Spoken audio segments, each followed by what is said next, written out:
Ang 7 sagot, points na siya dito. off the timeout siya lagi ang nagko-convert para sa Talking Text.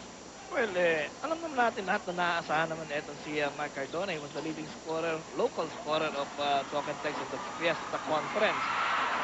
But the other Mark missing. Jumper ni Pingris, di pumasok. Ito na.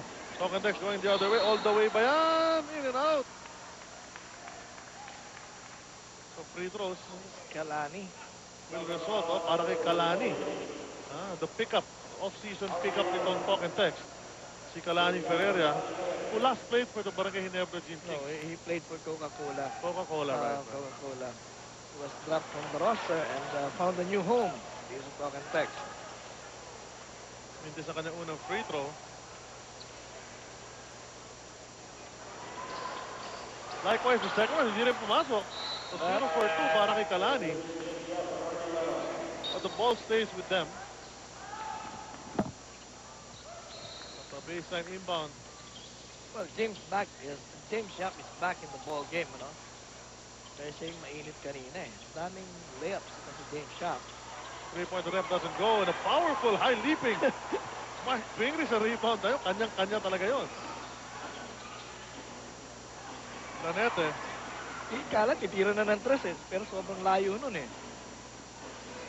Lanete directing traffic from high above the arc. Ito naman, si Salvador ko scored to James Yap and he won't hesitate.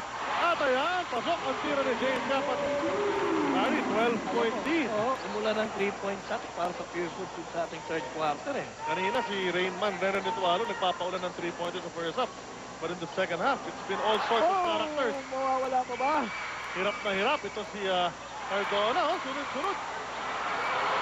Parang gusto nila ipakain yung bola talaga sa kanya. Doon sa mga play na yun. Hinitik-tik ramming it down the throat. But Mark Pingris, meron pa foul! Oo, yung token defense pa ni Yancy De Ocampo. Tinapik pa yung braso nito si Mark Pingris. Walang kadepensa yung Talking Text that time eh. Let's take a look at this. And a good pass on the part of James Yap. No, talaga na-expand na yung laro. Ito si James Yap eh. All facets of his game. Talagang hinoon niya. Na-improve every season. Every season, na-improve yan. And Pingris completes it. So another 3-point play after a 3-point shot earlier. 15-point lead. The biggest of the ball game for either team. 78 to 63. Mamamaga ng ganyan yan. Yun na nga eh. Para sa Pure Foods pa, considering that it was Talking Text na siyang naka-abante rito kaagad. Hindi makashoot talaga ang Talking Text even in the shaded area. At dahil nga doon sa nangyari, that was another miss by Yancy De Ocampo. Pero may chance naman sa makakuha ng dalawa mula sa linya. Pero, well, there's still a full fourth quarter ahead, no? Pagkakataon para sa Talking Text na makabawi. Makabangon sa malalim ng hukay. So Ritualo in, Cardona out. Ang maganda naman ang ginawa ni Cardona, no? Dito sa ating third quarter, he faced Talking Text with 7 points. 2-4-2. Oh, ito si Yancy De Ocampo. Tries to trim down that lead a bit. Bakers doesn't, 78 to 65. Ito si Lanete, laban-laban dito kay Billones. Billones, a former Pure Foods TJ Giant himself. Ito pasa sa loob. Ang ganda ng ikot. Richard Lee naman ang nagpakita rito ng height. Kanina pa niya gusto gawin yun, no? Oo. Insulet ang abante nitong Pure Foods.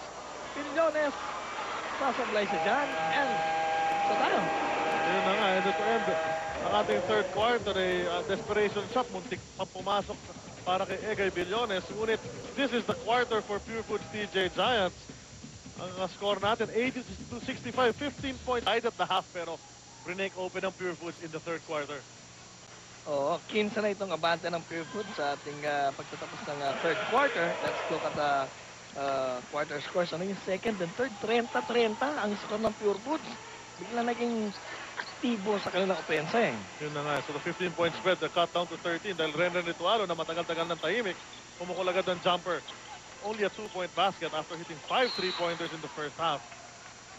A strong move dito si Mark Pingris. Napigil ni Curry, ngunit foul ang tinawag laban kay Harvey Curry. Well, he was actually sandwiched by Curry at etong si Paul Asitaulaba. Ano, tinan mo yung... Assistant Coach Rory Magsano. Yun na nga, tinan mo yung bench nitong Purefoot. May kita mo 2 of the 25 greatest eh. Patrimonio and Magsanok sitting there, di ba? Big man and Pwede guard. pa yan. Pwede pa magkaroon dalawa yan. Ngayon? Oh, pwede pa Pwede pa yan. yan. Stingrays make the first. Stretching the lead of Pure Foods. Second shot. Oo, likewise in. So, balik sa 15. Ang lamang ng Pure Foods. Jimmy Alapag. 3-point field goals, oh. Oo nga, 4 out of 4 para sa Pure Foods. Ito third quarter yan. Oh, third quarter. Token Texas 2 out of 7. At nakita mo tumakbo ng gusto ang Giants with 8 pass break points. Giants rides. Pure Foods, wala naman para sa Token Tex. Panay miss call. Tama. Tama yun. 2 free throws para kay Reno dito. Siya naman eh, kahit pa paano nakakonect naman siya. Correct. Diba? Kung may token text phone pala nakakonect sa game na to, siya yun. Ito kasi Cardona kanina. Romel Adukul is back. El General. Ren, 2 for 2. Maganda As nga expected. nung laro ng ng Pure Foods Santa Lucia eh. The General, si Adukul para sa Pure Foods at si Colonel Christian. Christian Coronel. Ay. Sa Santa Lucia, di ba? Ayan na naman ang power drive. Si Roger Yap doesn't get it. Offensive putback. Mark Hingris. Paparamdam. Ito, Nako. tinamaan sa mata yata eh, no? Nako. Uy, napapalo. Samba. Napapalo sa sahig. Ito si Jimmy Alapag. He's in pain. Mukhang na-poke sa mata eh. Hindi naman sinasadya yun dahil sumusundot Oh, lang yeah, naman oh. si Roger Yap eh. Development ito. Tignan natin ha. And, Alapag on the floor right now. Pinag-uusapan natin siya throughout this game. Nantay natin kung kailan siya puputok eh. Wala pang masyadong production ito si Alapag. Ayun. Ano ba? Nasundot pa? Nasiko sa... Bigla na natakpan eh. Oo No? nga. Inilag ni Alapag eh. Well, we hope nothing serious para rito kay Jimmy Alapag. Of course, yan. We see the coaching staff of Talk and Text very concerned, syempre. Dahil main man nila at the Late point point yung guard nila yan, eh. oh. And, Dave Coros, kitang-kita sa gitna. of course, referee Herrera trying to explain the situation sa coaching staff ng Talk and Text. Forced to call a 30-second timeout itong Talk and Text phone pass dahil nga one man down on the ground. Ito si Jimmy Alapag. Alam mo, kung siya sa mata o ano, pwede naman siyang tumayo at pumunta doon sa Token Text bench eh. Pwede naman siyang alalayan ng mga kampi niya at papunta sa Token Text bench. So they burn a timeout for Jimmy Alapag dito sa play na yan. Ito si Renren. They go inside. Pero nakuha na naman ng Pure Foods and the defense. Napaka-active talaga rito sa second half.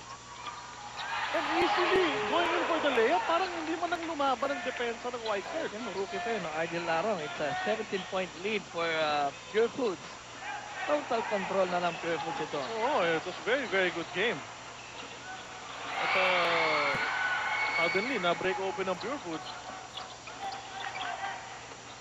The pass to the 15-foot line. Ito si John Dan Salvador.